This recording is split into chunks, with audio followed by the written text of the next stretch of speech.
I'm just imagining that guy like that was full like bad first date. I gotta go to the bathroom, like hop out the bathroom window type stuff. And then you're looking out the front of the restaurant, you see him running to their car. Like I'm it telling you, just man. wasn't a love connection.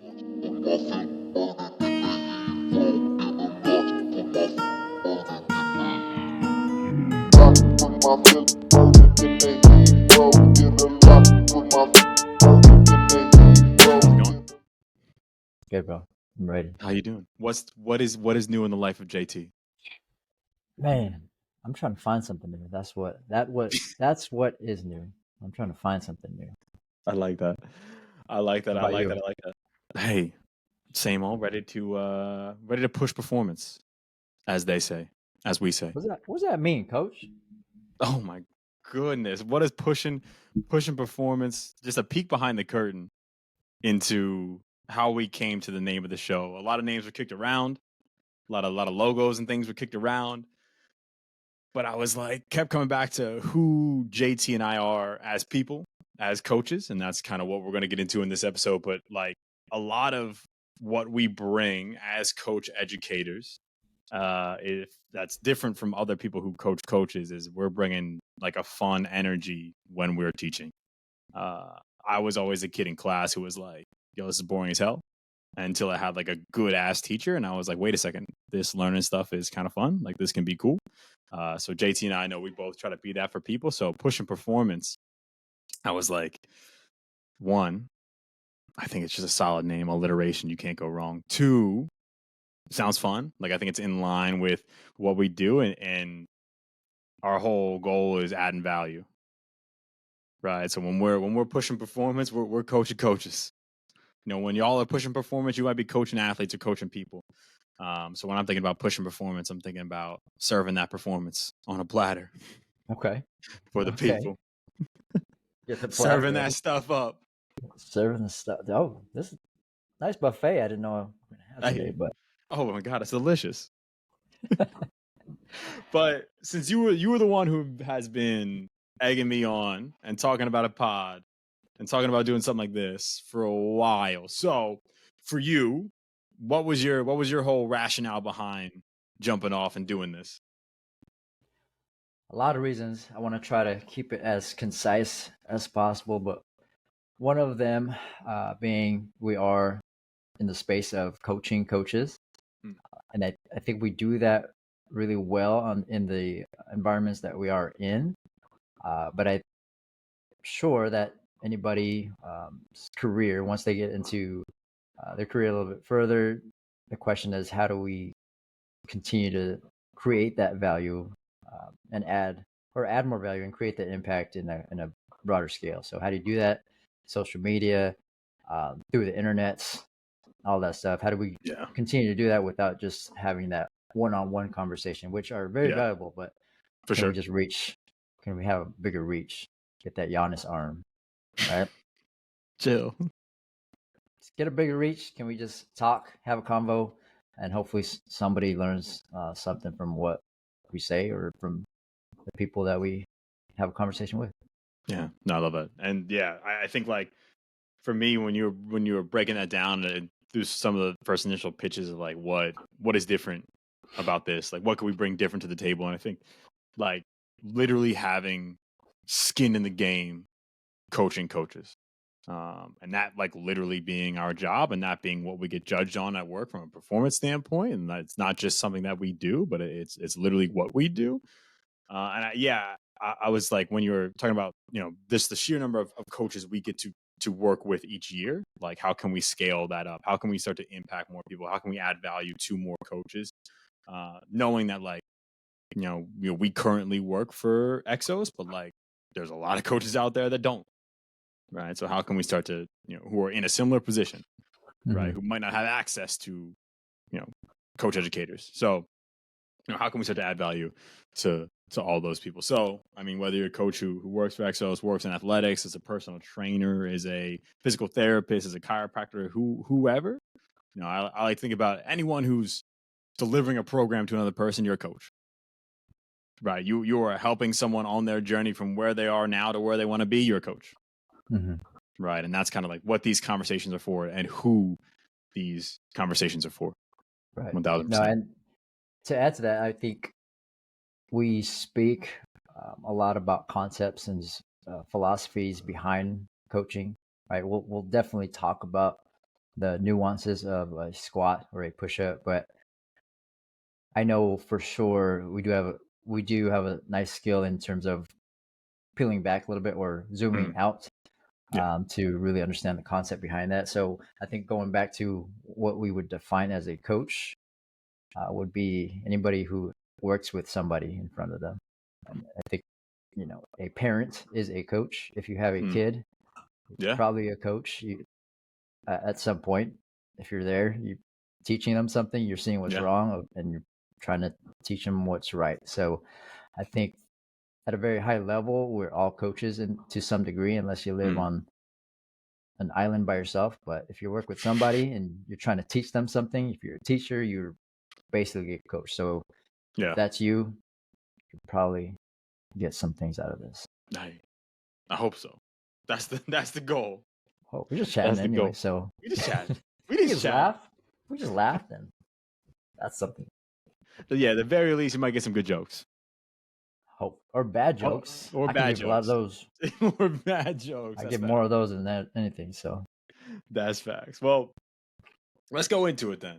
So, figured it'd be cool to kick this whole thing off with talking about something that's super important for coaches to know about themselves, but also as an interesting way for then the audience to get to know who the heck we are and kind of what we are all about, right? And that's your personal coaching style and your personal coaching philosophy, right? Two things that, whether you know it or not, they're guiding your actions, right? Whether you define your philosophy or not, it is guiding how you coach, and it is guiding how you design programs, how you deliver programs. It's guiding everything that you do, right? So it makes sense then to reflect and understand, what do you believe in? What is your personal philosophy, and how you got there, right? And in that way, you're not just being blindly led around, but you now know why you do the things that you do. So, JT, I'm gonna put you on the spot a little bit, bro. On the spot. What is your personal coaching style and some things that make up your personal coaching philosophy? Put me on, coach. I think about this a lot. I think when I look at certain group exercise facilities, for example, Orange Theory, F45,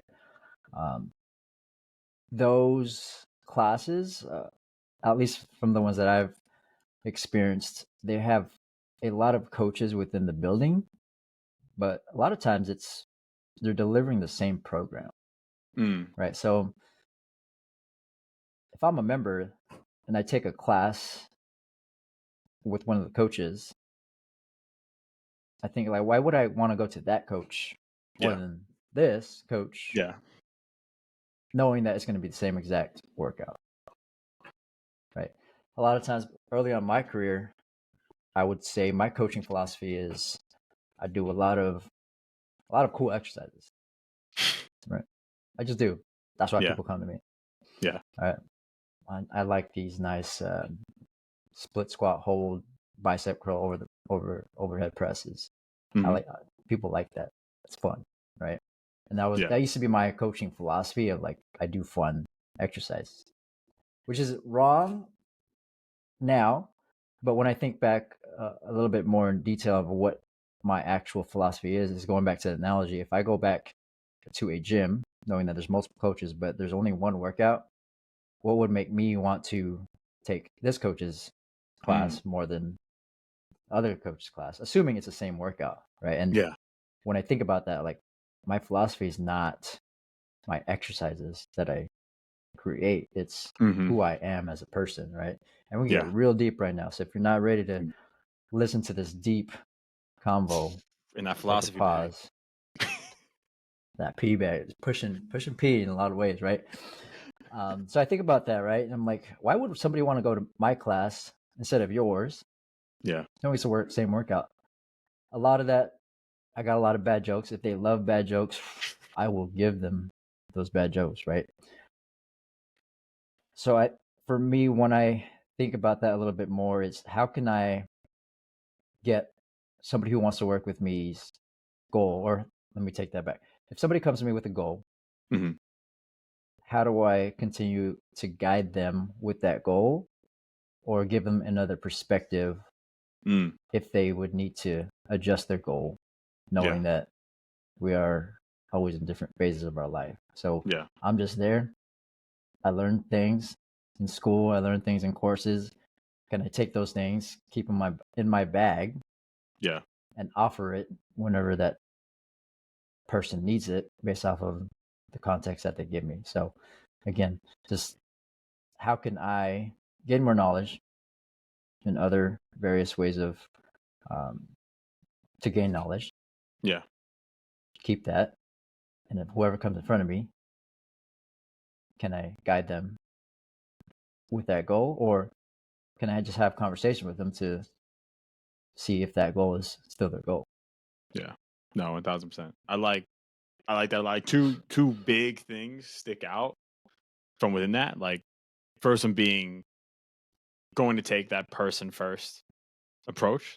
Like I'm gonna treat every single person as an individual. I'm gonna try to get to know that person. I'm gonna try to work with that person in front of me, get to know them, get to know their goal, get to understand their why, get to understand what's important to them.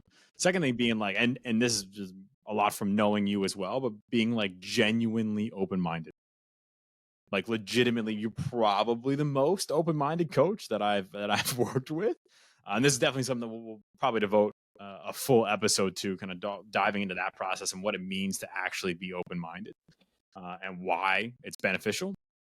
But like you said, like going to multiple different courses or just listening to multiple different perspectives of different coaches using different tools, all knowing that like, cool, this is just all going in my bag, right? This Mm-hmm. allows me to have more tools to help more people. Like this is why I do it. So I think two incredible things to keep as a part of your philosophy.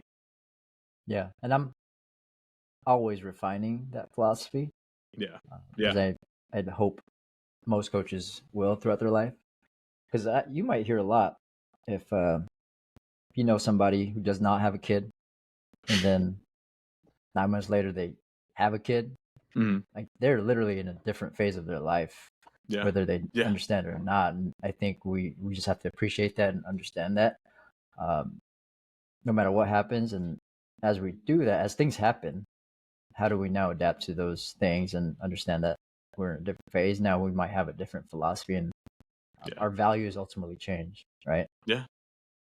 Yeah, or like you like maybe don't even know what they are. You know what I mean? Like you don't even know when you're younger. You don't even know what's important to you. You're just living, right? You don't Yeah. know which way's up, right? But then as you grow older, you're wiser. Your life changes, the phases of your life change. Now we should have a better understanding of Mm-hmm. who we are. I think the example that people always use in books is that of a politician. And don't worry, I'm not getting political on episode one. That'd be super aggressive. Don't leave yet. Come on, stay So here. my bad, my bad. Stay here. But like on the news, you see a politician change their stance on a topic, whatever it is, and they're like a flip flopper. But like Mm-hmm. that's what you're supposed to do. You know what I mean? That's how you should operate, right? Like, and granted, I'm not getting into like why they're flip flopping potentially, but Let's call it if you're in, adapting. yeah, yeah, you Let's should call it adapt. adapting. You should adapt, right? So that when you were talking about like a younger coach, like that makes me think about when I was a younger coach. Like I came into the field through Olympic weightlifting, so like similar to your, you thought your philosophy was doing cool exercises. Like my Mm-hmm. philosophy was like we're just gonna do the Olympic lifts. Like we were like I love weightlifting. Weightlifting changed my life. Like Mm-hmm. it's gonna change everybody else's life. Like I'm gonna force this shit on everybody, and then like very quickly realize like hold up, maybe this isn't a philosophy. Like maybe this isn't the answer. Like trying to get people who can't put their arms over their head to snatch, right? Like that doesn't make sense, right? So like maybe that's not a full philosophy. And then as I, started to learn, like now it's changed so far from that. And now I rarely include any Olympic lifts in Mm-hmm. either my program or other people's programs. But Mm-hmm. that's just through that open-minded, that growth, right? Like it's okay to look back in a year. You should look back in a year and think a few different things than you think right now. right? 2 years down the road, 3 years down the road, right? Like you should be learning and disproving some of the things that you believe right now, right? Because there's just no chance that we have or that you have as a coach all the answers right now, or that you ever will. Right? That's all part of this growth game. I think part of that too, like I want to challenge that thought process in the sense of back to a younger Phil. Like if you just stayed at that CrossFit facility and you worked with the same 5 people from the start, from the jump, Yeah. your philosophy would probably work. Yeah.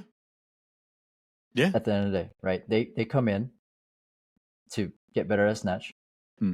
And if that's your philosophy, that will always be right. Yeah. And that's partly because that's just where you are. So I think my point of bringing that up is perspective is always key. Like getting out of your own space, working with different types of people. I think that's where we do come in with a little bit more value in that sense of we've literally worked with a wide variety of people, and that gives us that opportunity to say I was wrong. Yeah. Right. Yeah.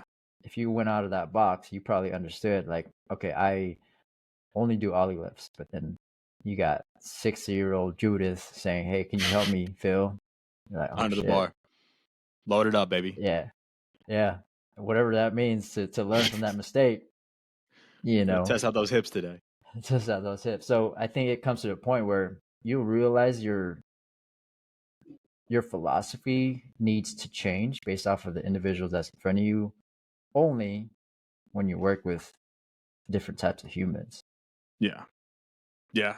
No, that's an incredible point. And that's also like leads me thinking on a whole crazy rabbit hole of like, trying to read more into the context that a specific person works in when they're posting things on social media, and like we could go down a million different routes with that. But yeah, like that's, and I like you said, it not only challenges your current philosophy, it not only challenges your current beliefs, right? But when now you have another problem show up, right? In a different person who has a different goal.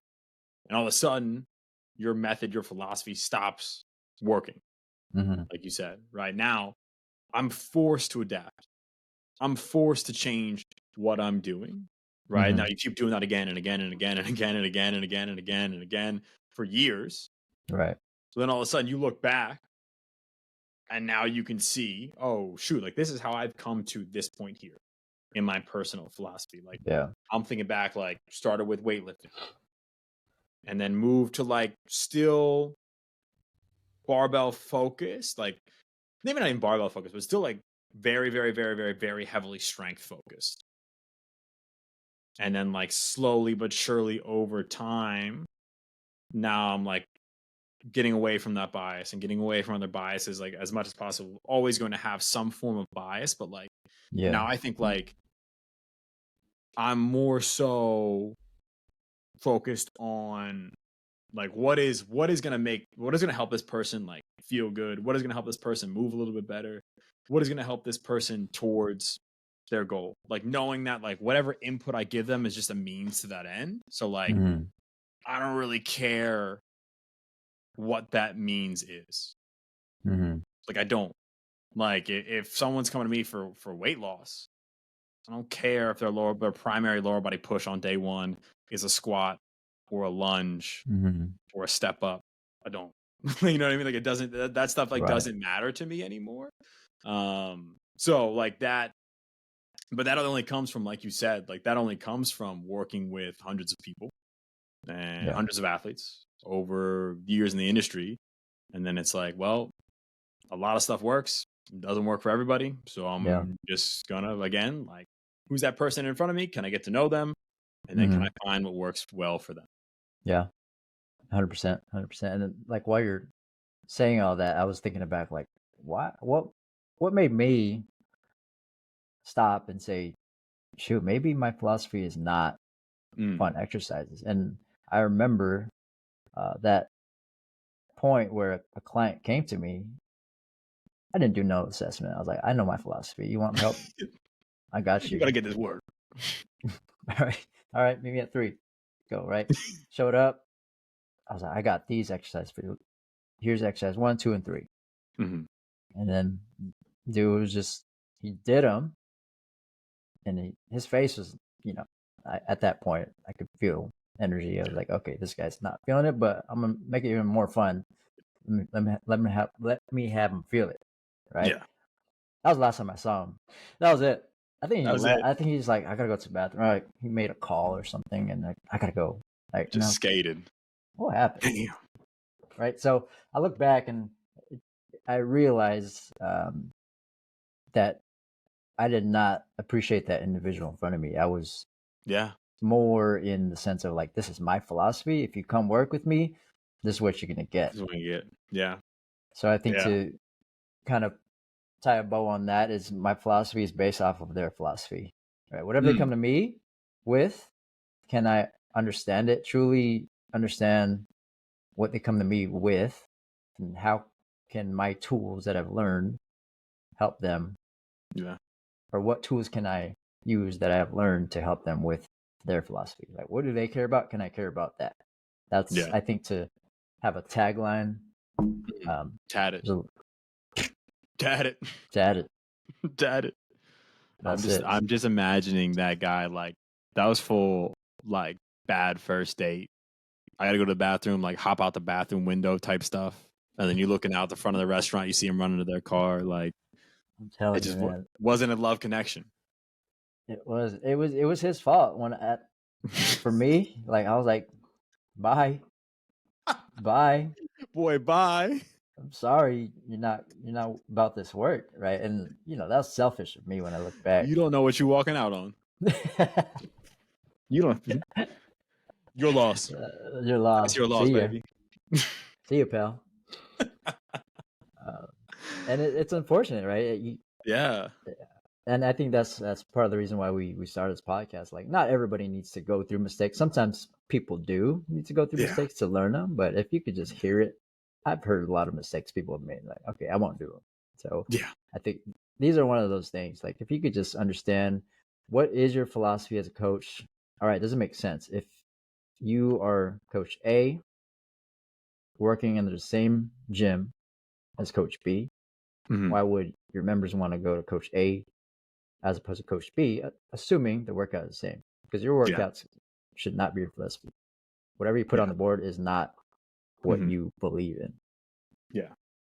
Yeah. It manifests from that. It comes from that, but it is not that. Like your philosophy, hopefully, isn't squat, bench, deadlift, or hopefully it isn't, Yeah. reverse lunge to curl press. And if it is, okay, why? Like, Yeah. why is that your philosophy, right? I think there's more to that. Like, you don't have to say, okay, that is my philosophy. Okay. Okay, now why though? Like, what is the reason behind your passion behind squatting, benching, and deadlift? I think you had a good analogy the other day. We were talking. I'd like to have you dive deeper into that, like when you were working with that strength coach in that. I forgot what school it was, but they're doing power cleans. Oh my God. I was like, JT, what analogy? What are we talk too much for you to be pulling this out? But now I remember. Yeah. So again, like thinking back to some of the things that have almost forced me to adapt, right? Forced me to develop my own personal philosophy, or at least like help me realize what it is. During the pandemic, I was interviewing for a role at a private high school in North Carolina as a strength coach there, and incredible facilities, incredible staff. And the head strength coach at the time was, interviewing me as one of the final rounds of interviews, and he was like, I was like, hey, like, what is your coaching philosophy, right? How do you like to program for your high school athletes? And he said, well, first things first, like we are going to squat, we're going to bench, and we're going to power clean heavy. Like that is what we are going to do. And we're going to focus on getting our athletes really strong. Like that is our primary focus in the weight room. And then, from there, I went on to say like other things that they do, like things that I 100% agree with, like running a tight ship, making sure everything's organized, making sure everything flows well, like for sure, 1000% makes sense.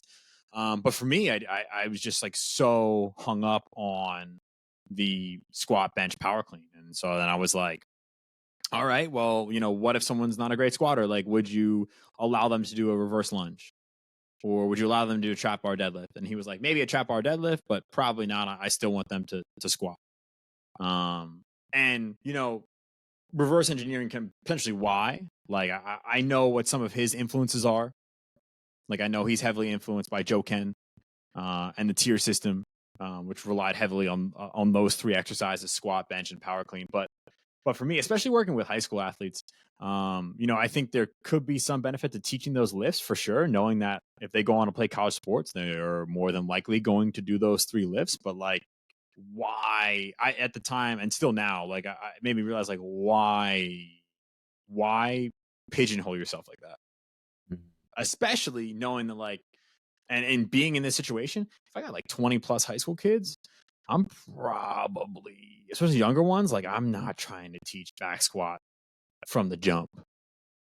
Like I'm trying to teach like push up and like put your damn weights away. You know what I'm saying? Like I'm not trying to teach back squat off the rip. So like Yeah. that for me was like the first time where I was like, hold up, like, okay, I don't agree with this philosophy. Like I don't know, like I don't think this is the place for me. And like maybe if I went there, I could have helped change his philosophy, and he could have helped change my philosophy. But Hmm. it was one of those situations where the first time I was like, all right, like now I'm starting to see what my actual philosophy is. But that only Hmm. came from like seeing something that I didn't necessarily agree with, and now being like, all Right. right, why? Like why did that make me so mad? Like why did I not agree with that? And then working back, like, oh, okay, cool. Like I'm similar to you. Like I'm always thinking about like person or people in front of me, and then for me, I'm always trying to simplify the things that I do, and that comes from one of my managers, Coach Hayes, that I work with in North Carolina. But how can we Shout keep out, this shout simple? out, Ken. Shout out.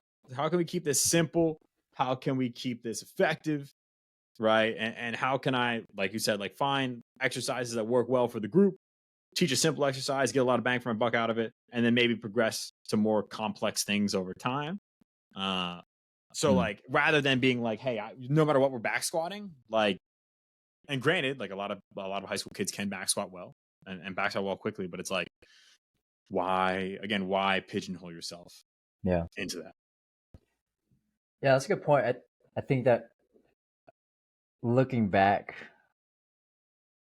like I know as a young coach myself, I wasn't really asking why myself. Like whatever I knew or learned, that's what it is. Yeah. But I think now going through mistakes and whatnot, you just kind of look back like, why is that?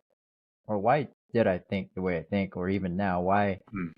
am I thinking the way I think? Now, as we know, a lot of our thoughts and beliefs are based off of our influences, Hmm. whether it's subconscious or conscious. People Yeah. around us influence us, people are not, or people who have our attention through social media, who we look up to, influences our decisions, our philosophy. So it's curious who's influencing Phil over there. Mostly people that I've worked with. I had a lot of. I'm lucky, I think, to have a lot of coaches I work with who I love, and coaches I work with that I didn't mesh with, Mm-hmm. and like that all kind of molded, who I am as a coach. Like the first coach I worked with at my internship was like, bro, like you gotta put on a show. Like you gotta be yourself, but like they're like the clients who come to your session, like they don't want to be bored. You know what I mean? Like they want to have fun. Like this should be a good experience. Mm-hmm. Like no matter who you're working with, like even because we would work with high school athletes, we would work with semi-pro athletes, we would coach a lot of CrossFit. It was like no matter who's stepping through the door, like this should be a good experience for them. Even if they're working their ass off, like it should be a good experience.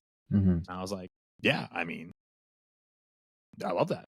Like I feel better when I'm having a good Say experience less. when I'm training. Yeah, say less. So that's kind of what I got the ball rolling. Then I work with Will Hayes, North Carolina, and that was a big like simplicity. He introduced me to Dan John, Mm. who if you all have never read any Dan John, legendary strength coach, please pause this show, go read some Dan John, maybe go read Easy Strength, and then Shout out come on DJ. back to the show. But like, so Dan John, again, keeping things simple as hell. Mm-hmm. And super effective and just working that progression until it doesn't work, changing one piece, working that progression until it doesn't work. Like, why not? Like, why overcomplicate things? And then, What? Let me pause you real quick. Why yeah, do we like to overcomplicate things? oof. I don't know. Like, there's probably a couple reasons to it. Like, for me, when I find myself overcomplicating stuff, it's because I got bored. Mm. Like, I got bored of like, I'm bored of teaching the goblet squat, or I'm bored of running this form of progression or this loading scheme. I'm bored of this periodization, whatever it is. That's typically when I overcomplicate, is when I get bored. Mm. Knowing that like the client's not bored, I'm just bored. So I'm no Yeah. longer serving that person. Now I'm kind of serving myself, which is now not supporting them and what they need. Right. Right. So that's typically when I personally overcomplicate. But I think Mm-hmm. like there to a certain degree seems to be like an overcomplication arms race on IG where it's like, how can I do the wackiest shit on Mm. Instagram? Or like what's the most viral movements on Right. Instagram and like post those? Yeah. Maybe that could have like when we're talking about the stuff that influences us, maybe that's something that's like subtly starting to influence the things that we do. But I don't know. What are your thoughts on that? In the sense of why we like to complicate things, I would agree. I think we definitely get bored. Looking back at younger Coach JT, I was so Yeah. bored. I made a whole coaching philosophy of multiple movements. That's what I do. That's what you're about to do. That's Yeah. why my guy left. Right. And Yeah. now, once he left, I was thinking to myself, okay, I realize that why my philosophy is the way it is because I was thinking about myself for one, right? That ego was taking over. Mm. Um, so then I really started to unpack, like, okay, these things are a little bit complicated. Dude was even doing a push up no more, and he was on two, stability balls, and they were trying to do a push up. When I don't think he could have done a push up on the floor. So looking back, I'm like, why did I try to overcomplicate things? And Yeah. it's because of that. Yeah. That ego was taking over. I was getting bored, so I'm not ever gonna get bored. So that means you're not gonna get bored. And I was just completely wrong there. But I want to talk about that social media Yeah. topic a little bit because everybody's on it, right? If you're not on it, you're probably on something else.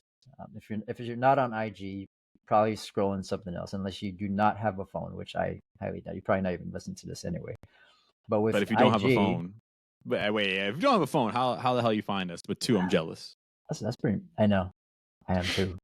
I'm trying to get rid of my phone. I hate my phone so much.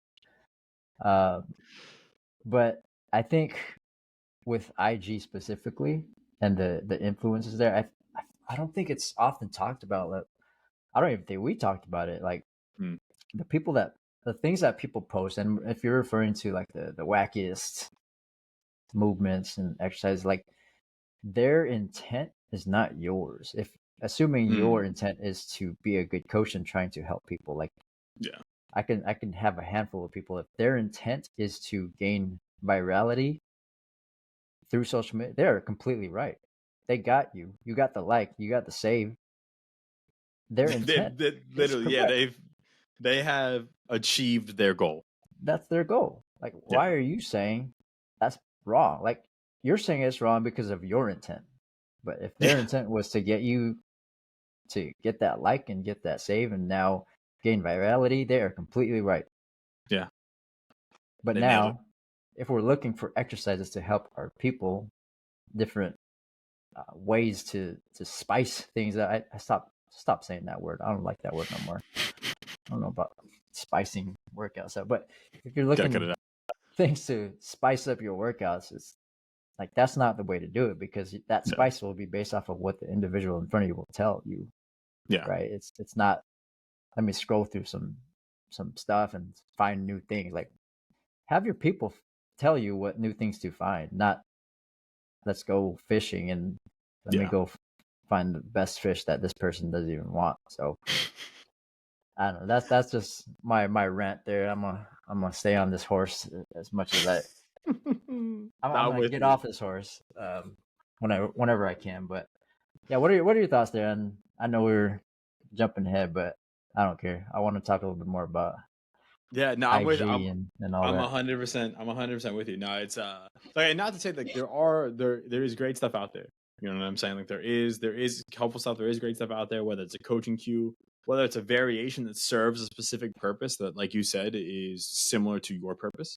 So like if I'm doing a different variation of the lunge, which I don't know, which targets hip internal rotation more, like cool, like maybe that's what I'm looking for, or maybe Hmm. that's something that I haven't thought about, right? Like Yeah. that's all well and good, but yeah, for me, I think about evolution. Like how does evolution happen, right? Like evolution happens based on a response to either the stress that we're incurring or our environment, right? So Mm. like now I'm just like theorizing, but like thinking about how our field has evolved, Mm. right? From like Russian sports science until now. Like it evolved from what is the best way to apply stress to a person to make them adapt the way we want to, right? So how can I Hmm. get this person in front of me bigger, stronger, faster, leaner, whatever, more efficiently? Hmm. And that's how it's evolved, and that's kind of how we've gotten, Yeah. you know, a long way in a very short amount of time. But now, not saying this is everybody, but it's definitely something that I see. Now things are evolving based on what you said. Like now things are starting to evolve based on what is the most, I don't want to say viral, but like what is the most effective on social media. Right. So now my exercise selection or the movements that I like to utilize are now going to be chosen specifically for like, yeah, I'm sure they're not killing the athlete or my member, hopefully. Like they're not like messing them up too bad, but like I'm gonna choose the stuff that does well on social media. Like knowing that for a lot of people, it's a vehicle for sales. Yeah. So again, like, is it wrong for the goal of getting your name out there, making money? Hmm. No.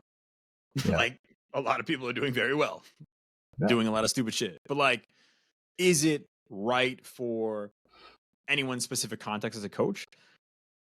I could argue probably not. Right. But no one wants to see our 6-year-old girl Judith come in and learn how to goblet squat. You know what I mean? No.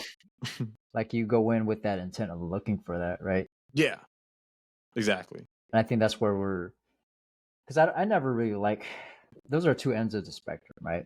The here are your simple, here are your very complex exercises, two Mhm. different intents, and I think playing with that spectrum, I think we as a society just needs to do a better job of like if we are if we have an intent to look for an exercise to help our members, okay, Mhm. what is that intent first before you start seeing everything and now you're just changing your intent in general. So going back, like what's your coaching philosophy? Mhm.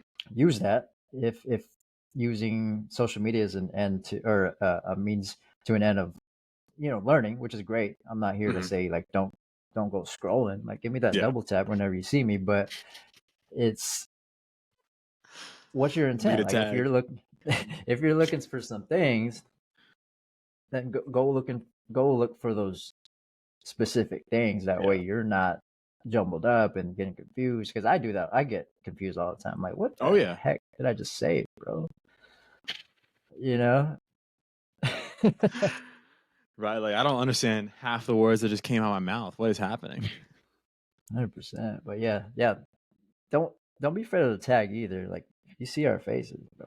Don't be scared. Don't Uh be scared. stop. I think that's a that's a great point. Like why it's important to know what your philosophy is. Yeah. Yeah. Like, does what you're learning or does this stuff align with your philosophy? If so, how? And if not, why? Hmm. Right. So thinking back to mine, like I'm trying to again person first. I'm trying to keep things simple. I'm trying to keep everything I do based in training principles, and I also want things to be fun. right? I Hmm. want training to be fun and engaging for anyone that I work with, whether they're an athlete or just a member of the general population. So like when I'm learning something new, again, whether I know it or not, when I'm scrolling, like Hmm. that is the filter that now everything that I learn, that I read, that I see gets looked at through. The filter is making sure it's fun. The filter is my like the full philosophy, right? Got So it. Got it. Got it.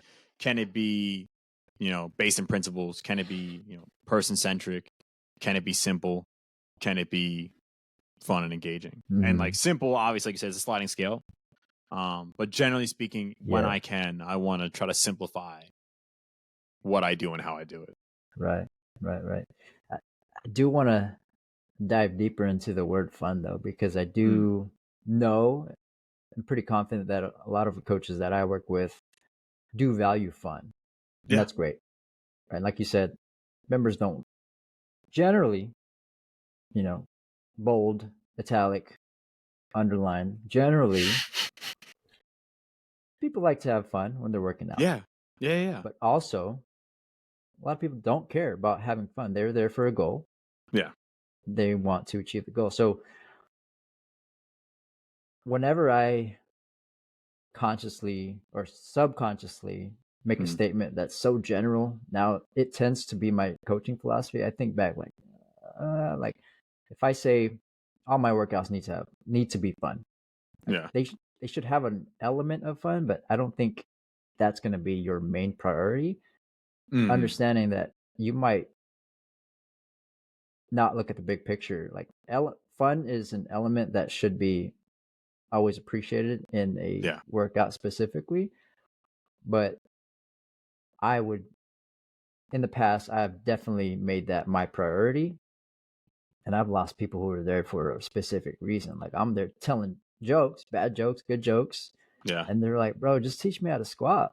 I'm I'm here to train, I'm dog. literally so I was losing those people too, and again, I wasn't thinking about the people in front of me, and I Yeah. think part of that is reading the room, understanding emotional intelligence, social Mm. cues, so which comes with experience. So, what are your thoughts in terms of fun working with coaches? Like, how do you now balance that in the sessions and in your environments, or how do we coach that, knowing that it is a very important element, but Yeah. oftentimes it can kind of steer us one way a little bit too much.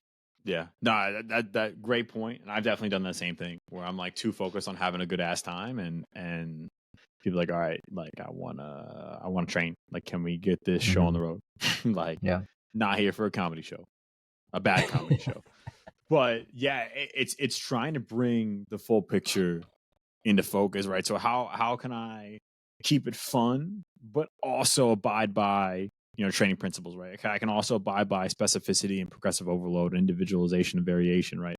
How can I keep it fun, but also try to simplify the things that I do, try to simplify the movements that I use, try to simplify the structure of the workout, keep it consistent, right? How can I keep it fun, but also give the person or people in front of me what they need, Hmm. right? So how can I keep all these things into account, right? And working with coaches now, I think about it a lot similarly to how I think about just like coaching someone for a weight loss goal or for a sport performance goal, right? It's like, who is the person? Where are they at now? Where do they want to be?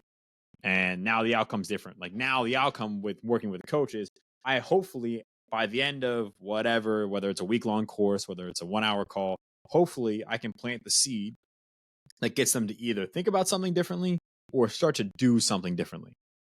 Like that's essentially learning. Like we're doing something differently. In training, now we're able to do something differently or able to do something we haven't done before. So with that, like why fun is one that always sticks out for me is because I like thinking about the guy who rolled out on your first workout date, right? Like how can we make it engaging, knowing that like consistency is the cardinal rule. Like Indeed. consistency far and away is the most important aspect of training. Like people get incredible results doing dumb stuff by being consistent as hell Yeah.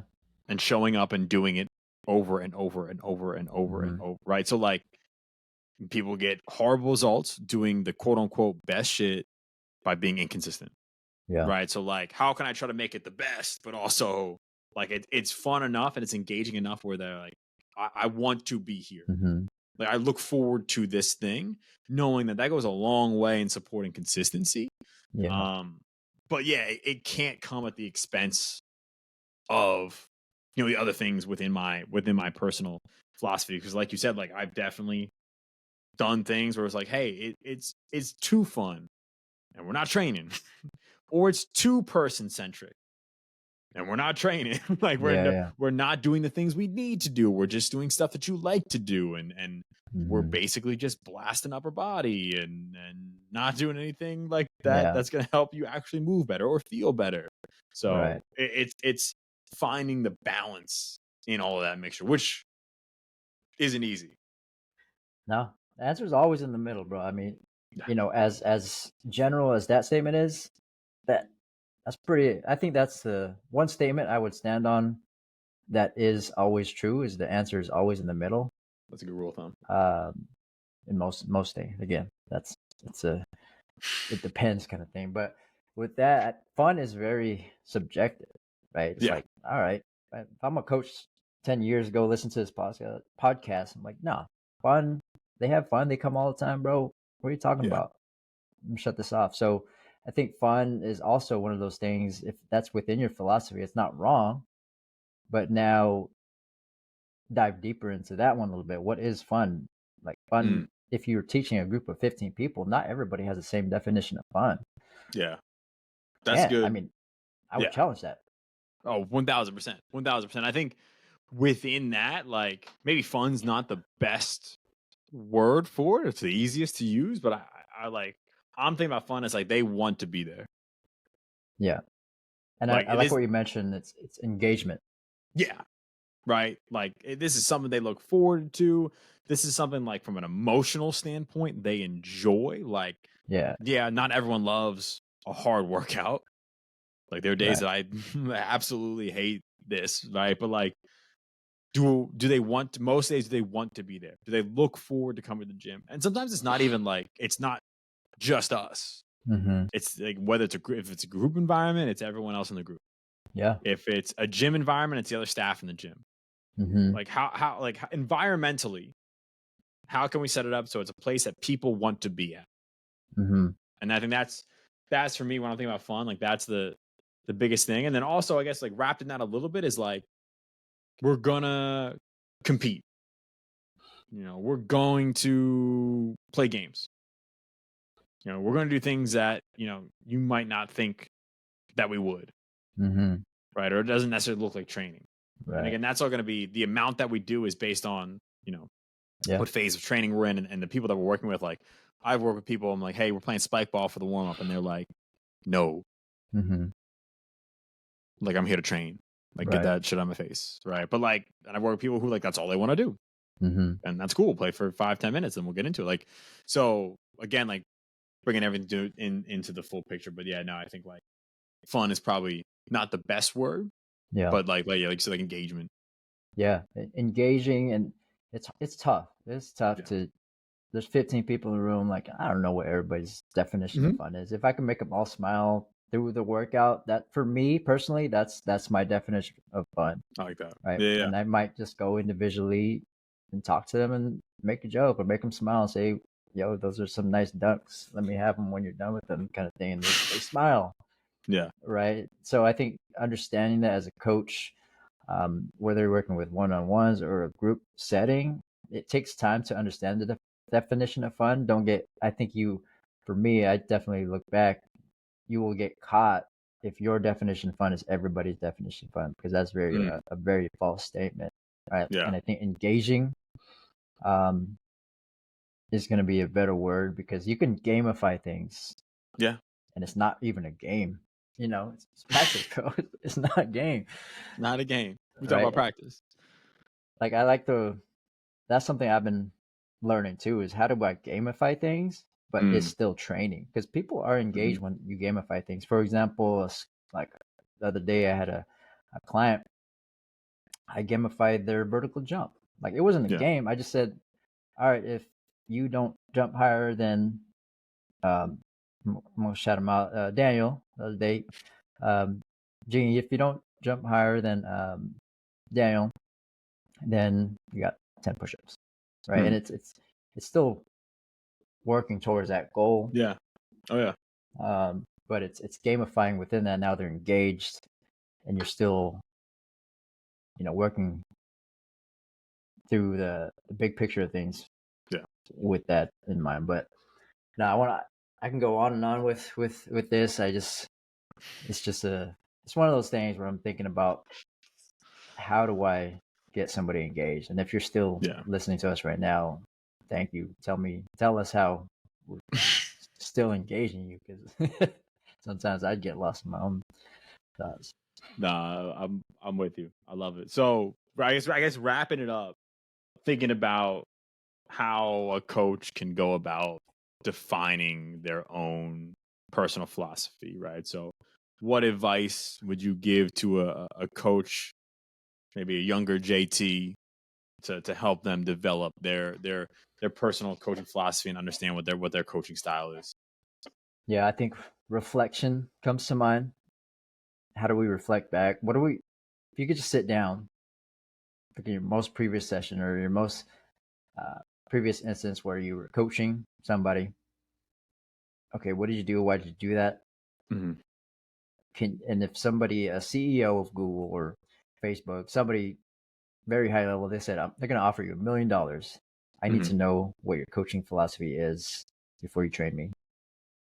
What would you say to that person? Mm-hmm. Does it make sense? Knowing there's Yeah. a lot on the line. There's a lot on the line here, bro. So how can you give them a nice short elevator pitch, if you will, to give that person an understanding of what your values are, essentially? Like, what do you care about?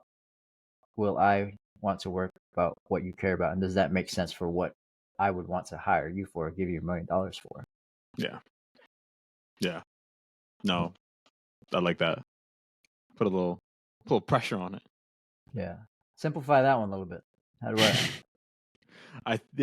well, the one thing you mentioned at the end there was like your values. So I think that's got to come first to a certain extent. And like, yeah, as you go through different phases of life, it's going to change. Like if you have a kid, all of a sudden, like family probably becomes a huge value to you, or like one of the things that you personally value. But like, yeah, figuring out what matters to you, right? Like, is it personal connection? Is it continuous improvement and growth? Is it family? Is it financial freedom? Like, is it fun? Like, I don't know. Like, what is it that truly matters to you? And basically, that comes from like you said earlier, like, what do I like to do and why? And then just continuing to ask why and why and why and why until we get to the root of that. Or like what brings you joy, what gives you energy, and why, and then continuing to get to the root of that, and that's going to dictate a lot of what you believe in as a coach. And then one thing I'd probably add to that is knowing that it's going to change over time, right? So I love the idea of like looking at your program, what'd you do, why'd you do it, looking at your whole training phase. You got 3 to 5 to 6 to whatever weeks of training. What are you doing? Why are you doing it? Like that's a good snapshot of right now and allows you. I think it's good to have that elevator pitch because, like, I mean, we're always selling ourselves to a certain degree, but then a year down the road, 2 years down the road, 3 years down the road, when you do that same exercise, hopefully some things have changed. Right. So like, maybe it's not within your philosophy. Maybe you just like learn some new things that you like better, but more than likely it's going to be aspects of your training philosophy, especially if you're a younger coach. Right. So being okay with the fact that it's going to change, like it should change as you, like we talked about, get more experiences working with people. You learn from people who have failed and then change their philosophy so you don't have to make the same mistakes that me and JT made. But yeah, I think that's probably one of the bigger things to keep in mind. Like, if you're like, I don't know what I believe in right now, or like, I don't Hmm. know what I'm doing, like, that's okay. Like, Yeah. everyone's been. Yeah. No, that's a good point. And I think we as coaches always coach educators usually say, why'd you do that? Why'd you do that? And Mhm. younger JT be like, because I like it, bro. Like, Chill because he out. wanted to squat. That's why. Yeah. Right. And I think everybody has a coaching philosophy, whether it be conscious or subconscious. Mhm. Like we mentioned earlier, it's the influences, right? Yeah. So if I'm looking back at younger Phil, he was teaching ollie lifts, Mhm. right? You had cleans, snatches, and power cleans, for example. Now, if you look at that program, Mhm. and now you bring 60-year-old Judy, shout out Judy, Shout out Judy. hit me up. I'm sorry for shout out Judy. But if you look at that program, and I'm talking to Phil, like how can this program Mhm. fit with Judy, knowing that she's just here to get healthy? Because if you look at it, the snatches and cleans won't specifically directly influence her uh, goal to get healthy, but Mhm. of if you look at the intent behind why you would put those exercises, I think if you peel back a little bit more, there's a way you can create a philosophy of like, okay, I put the snatch because I want to improve some overhead mobility of this person. Yeah. How can I do that now with Judy, knowing that snatches aren't the only way to improve overhead mobility, Exactly. right? So I think looking at your programs, reverse engineering the exercises and the intent behind them really gives you a more flexibility Mhm. to train another human in front of you, Mhm. right? It's tough to conceptualize that without actually seeing a program. So I think if you look at your program, like just Yeah. kind of think about it a little bit, because I do that. I do that day to day, and I've challenged myself. I'm like, okay, if somebody who did not have overhead mobility comes to me, and I have this nice program, how can I change this? And Mhm. it's not a matter of like what exercises, why is this exercise there, and Yeah. how do I now um, create that concept and replicate it? Yeah. I love that. That's yeah. If you want to do, especially coaches have been in the game for a minute. Like if you want to do the most horrific exercise, like go back 5 years, 10 years, whatever, and look at an old program. Like literally spooky. Like bro, what in the world was I thinking? What was in the world was I doing? But then like you said, it's a good way to reflect on like what was the intent Mm-hmm. and how would I do that differently now? Like knowing what I know now, but also like how did I get from that to where I'm at now? Like what has influenced me? What has changed in my thought process? Like and why? Mm-hmm. Right? It's all and really to sum all of it up, it's all just coming through reflection. Like we can't just operate on autopilot. Like we have to reflect and think through, why did I used to do something this way, or why do I do something this way currently, right? To uncover, your principles or the things that you're abiding by. Because at the end of the day, like I think it's too easy to just kind of go about your day, like using the methods that you like to use and doing the things that you like to do, and not kind of search for better solutions, unless a situation comes up, like where Judy pulls up, and now all of a sudden, like what you're doing isn't working. But those situations don't always arise, especially work with some clientele all the time. So then it's like I'm gonna do it on my own. Like I'm going to reflect on my own on why I do the Yeah. things that I do. Yeah. Yeah. But Love hopefully, I that. mean, shoot. Hopefully, some bars. Hopefully, hopefully Hopefully. we've helped some people find their north star in their coaching philosophy and haven't Yeah. confused them. Um, and No, hopefully probably give them got some confused. actionable things. It's all Yeah, good. probably a little bit of confusion. People are trying to figure out who the hell Judy is. Sure, I'm you'll trying to never figure out know. who it is. You'll never know. They'll never know who our girl Judy is. But shoot. Damn, episode 1 in the books. Feeling good. Locked in. Lock it in. Damn, yeah, I think we have some good stuff in the hopper upcoming. More shows like this, some episodes answering y'all's questions, some episodes with some fun guests who you probably don't get the opportunity to hear a ton from, but have an incredible story and some great value to give to the field. But yeah, JT, where can people find you? Man, if you look hard enough, you'll find me on the IG at coachjt.mp3. And that's pretty much where I'm at. LinkedIn, that's always a good place too. Hit the boy on LinkedIn. Hit me on LinkedIn. John Tabakura, my name is on LinkedIn. But what about you? Hey, same IG at Nashville. I guess you can hit my LinkedIn, but I've been told by my friends that my LinkedIn is like a bot's LinkedIn. Like a bot, and I've done nothing to improve it. But I did put a new headshot in there, so believe that. So let it run. Yeah, but no, on IG at Nashville, hit us up. Questions, comments, whatever you got. We're always open to connect and communicate. But if you like the show, show love how you're supposed to. Like it, share it, subscribe, tell your friends about it, tell your mom about it, tell your auntie about it. And if you're so inclined, let them know. Let Judy know. She already on it. But no, leave a 5-star review. Let somebody know. Much appreciated. Yes, sir. Pushing performance. Until next time. Next one. Later. Peace.